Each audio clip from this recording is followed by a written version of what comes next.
My name is Mark Wilkins, and I am a managing director in private wealth for UBS. And I am absolutely thrilled today to bring to you my friend, Percy Master P. Miller. And we're going to have what I hope is a really good conversation that gets into some deep issues, but these are things that need to be talked about and things that we're excited to bring to light.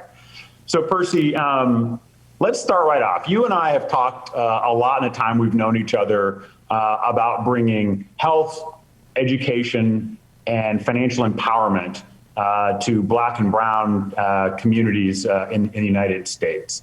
Let's start with something that happened to you very recently. I want to know what this means to you to receive an honorary doctorate from Lincoln University.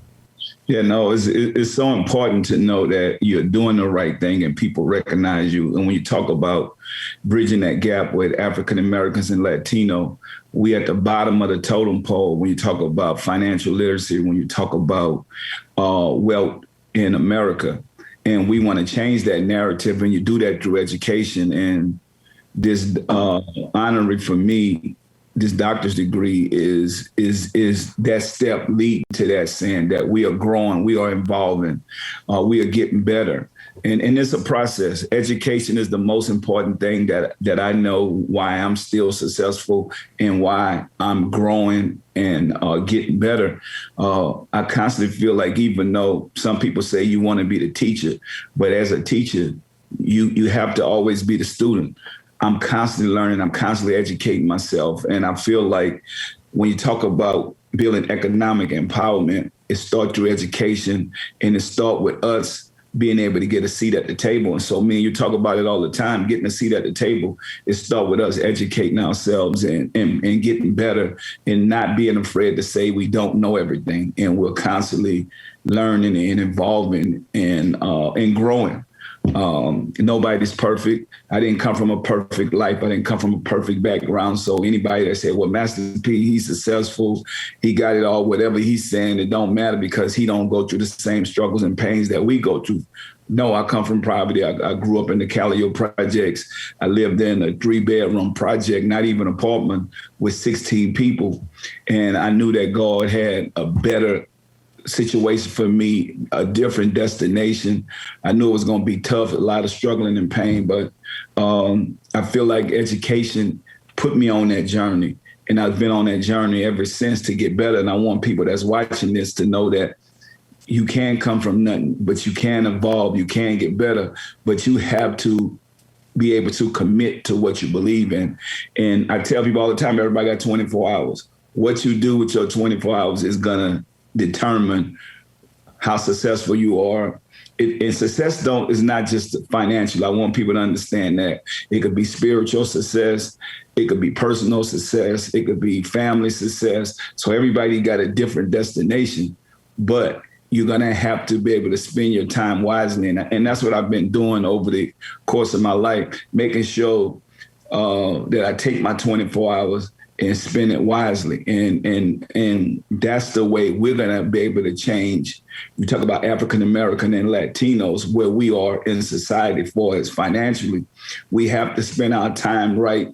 We have to spend our time with the right people. I want to be around people like you, Mark, people that's going to push me. I'm going to push you. I don't want to be around people who just want to hang and lag and expect me to do everything. And I said, I just don't want to be around people like that. So that's what my life is evolving at, knowing as we grow in business, but also knowing how to have the right people around. So, you talk about coming from the Callio projects in New Orleans. You talk about the impact that you want to have. Can you talk a little bit about, you for those who don't know, you've recently set up a $10 million for-profit impact investing fund. Yes. To work really to invest in people to really work on financial empowerment. Yes. And that $10 million is a first step. Can you talk about that, what that means to you, and what led you to do that? Well, I mean, that means a lot to me, to be able to invest in people ideas and their business, people that look like us, people that come from nothing, people that are going to invest back into the community. So my thing is investing back into us. That's how we create economic empowerment, because I know those people with those ideas that normally don't get funded.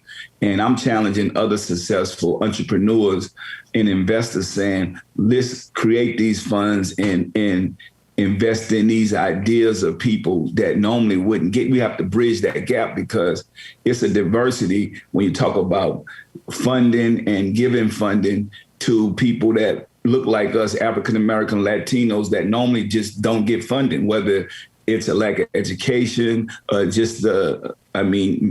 of it might be racist. It's sad to say, but, I'm not investing in this guy because I don't think he went to the schools when you look at HBCUs, you look at more women graduate from HBCUs than any other university in the world. So why are these ladies not at the top of the Fortune 500 companies? We make up a tenth of 1% when you talk about African Americans and Latinos in Fortune 500 companies. So I want to invest into that.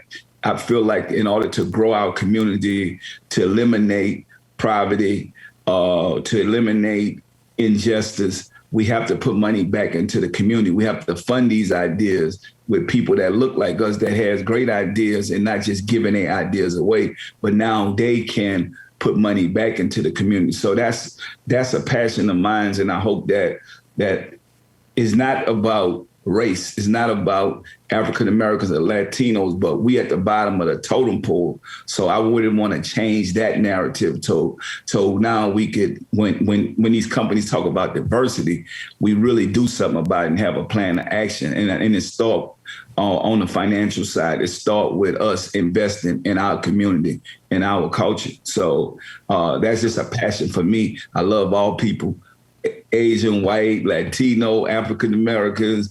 I love all people. I just love good people. But I feel like we at an imbalance right now to where we need to help. We need to be focused on, instead of marching in the streets and protesting, let's have a real plan of action. And I feel that real plan of action, it start with us investing in us, the ones that can help. That's right. So you and I spent quite a bit of time talking about the plan of action and the strategy that we're formulating. And very much a lot of that strategy comes down to actually investing. One of the things that I always say is that capitalism is really, really difficult without capital and really not any fun.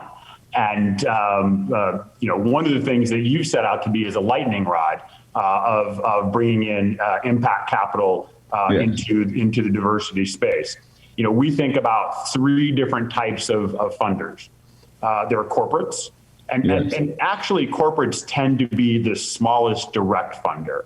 There are also university endowments, foundations, pension plans, and things like that, really working to help them have an organized plan so they can invest in a for-profit way within Black and brown communities. But then the largest source of funds for this really comes from family offices of wealthy people. Yes. Black people, Hispanic people, but really mostly white people. Can you talk about the message you would give about the investment opportunity in Black and brown communities right here in the United States if you're talking to leaders of large family offices? Well, what's the investment opportunity? I think the investment opportunity is to buy into a culture that's probably the number one spending. When you look at African Americans and Latino, we spend trillions of dollars. So we are definitely purchasing. We are growing the culture, growing the community. So investing back into the education part of that. And when we talk about building diversity, we're talking about hitting it on the forefront, because imagine even with Latinos, most Latino Americans is sending money back to other countries. Imagine if we invest and show them how to be able to bring their families here, to support their families here. We'll be able to keep a lot of that money in these communities, in these cultures. I also feel like the education part, because it's a lack of education, our people just don't know. So if we invest in the education part, then now we triple the amount of money that we have going out of our country, the buying power that we'll be able to control. I'm talking about as a country. I feel like poverty and crime will go down because now people have more education to knowing that, you know what, if I don't have to do this the wrong way, if I do this the right way, I'll survive longer. We'll be sending more people to college than to prison. And I look at it as just a lack of knowledge, lack of information. I also realize that if we help the people in our cultures and our communities, we're going to have a better community and culture. Also, I feel like we have to educate the people that are running these companies, because it's a good old boy system that's been around for hundreds of years. And I'm saying, let's educate the CEOs, let's educate the chairmen of these companies, saying, have an open mind for the next generation, because these are the people that are going to be running these companies. You'll make more money educating the culture. Let's talk about that for a moment. Yeah. Let's put ourselves in a corporate boardroom. Yeah. And let's assume that it's a corporation that has consumers, that has customers that come from the communities that we're talking about. Yet that boardroom looks, and even more importantly than the way that boardroom looks, they don't have people in the room who are in touch with that consumer. Talk to me about your thoughts on what happens then. So Mark, if you have the owners of the companies thinking the way that the millennials are thinking, or even having an open mind to how the millennials think, you're going to create more revenues for those companies. What I like about UBS, the CEO of UBS, I mean, this guy is on LinkedIn. He get it. He's connected to the world, not just on his values and views. If we had more people thinking like that and understanding, because, I mean, imagine us growing up, we say, oh, well, it's just our way. No, we have to have some compassion for everybody that's on the team. We can't just be around a bunch of yes men, because the world is changing. Education is changing. Technology is constantly changing. I mean, company owners are getting younger. Now you can make billions of dollars and be 20-something years old now.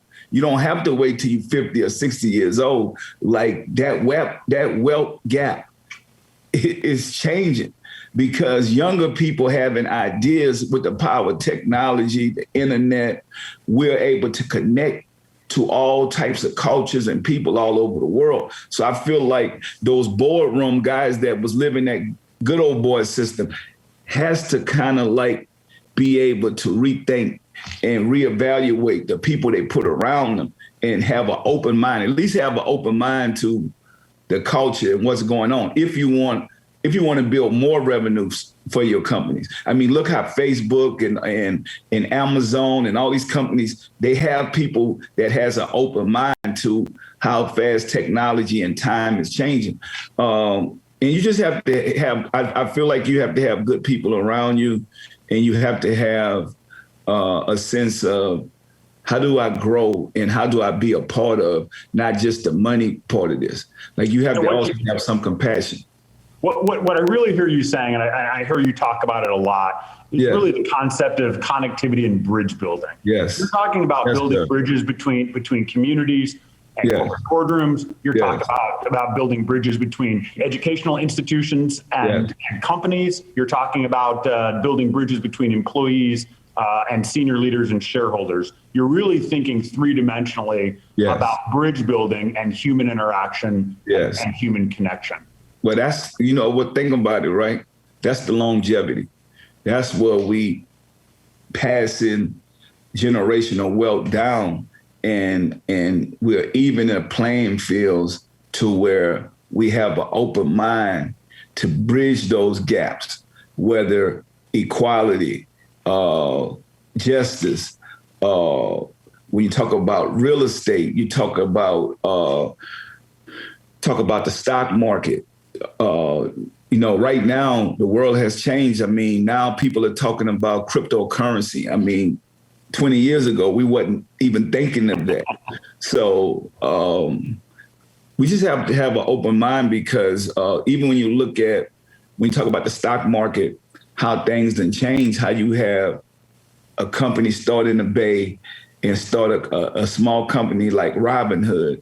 And then all of a sudden now, this company crash in the stock market, creating other hype for other business and things of that magnitude. That's because they have younger people that's thinking outside the box. And I think now some of these older executives gonna have to either put people on their team like that because it's getting bigger now. It's getting bigger to where these young people, they are trailblazers, but they are rebels in this whole financial game if they're not treated right, if they're overlooked. And I think that's what we have to look at.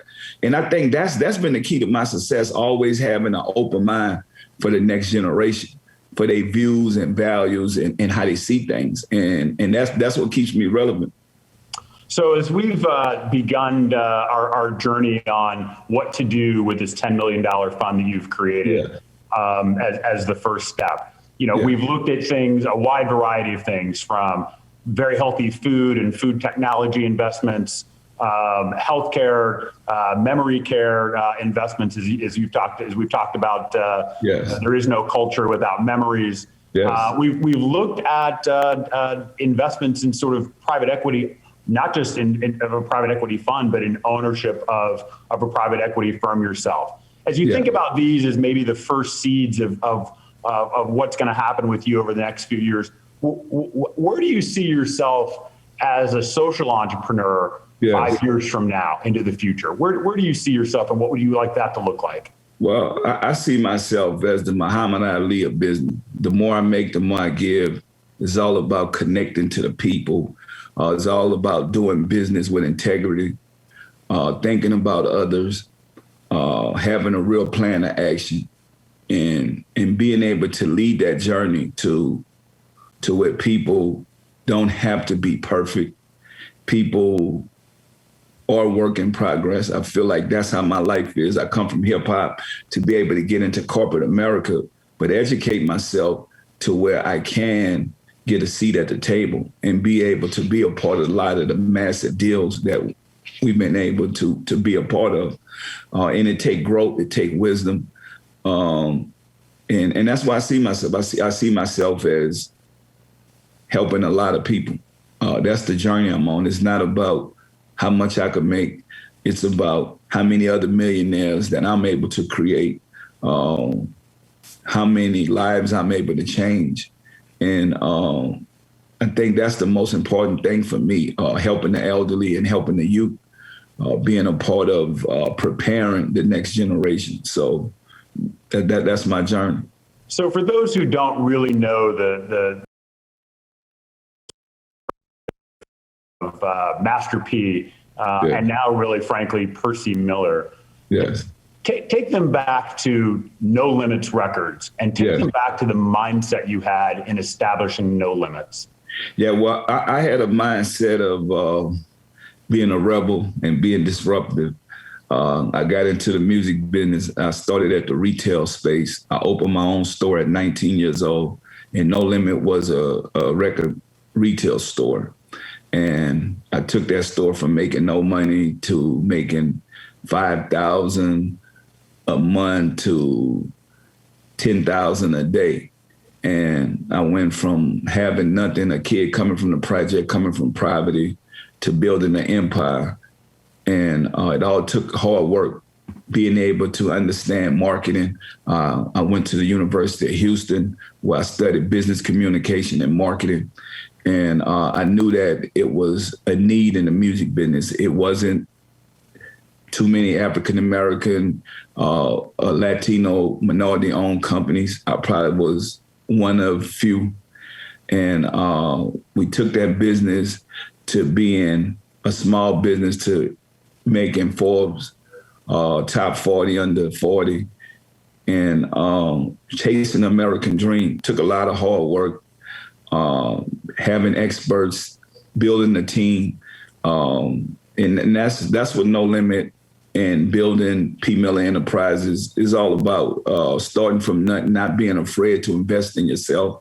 So I invested in myself and created an empire, but it took a lot of hard work. And anybody that's watching this, never let nobody tell you that you can't do something. There's no limit to your success. And here we are now, like 25 years later, still creating empires. I done got into the product and food industry because I realized product outweighs talent, and just building so many different empires and not being afraid to fail. I want people to know that I failed so many times. No Limit just didn't turn into this mega empire. We failed so many times in the music industry, and it only take one time. But when I fail forward. I get myself back up and run, because it's a marathon. It's not a race. And all those bad times, all that struggle and pain, that success, wash all that away. And that's what life is about. So I just want to thank everybody for supporting and following me on my journey. And the ones that don't know, I could tell you guys this: when you put your trust and faith in God and you do the right thing, blessings will come. Incredibly inspiring, Percy. And we really appreciate you spending some time today to all of the corporations out there, to all the endowments, foundations, and pension plans, and most importantly, to all of the families out there that are, I think, wanting to invest in a change in our country that's for the better. Let's make capitalism something that everybody can participate in, and we'll meet you at the top of the mountain. Thank you, everybody. Take care. Yes, thank you.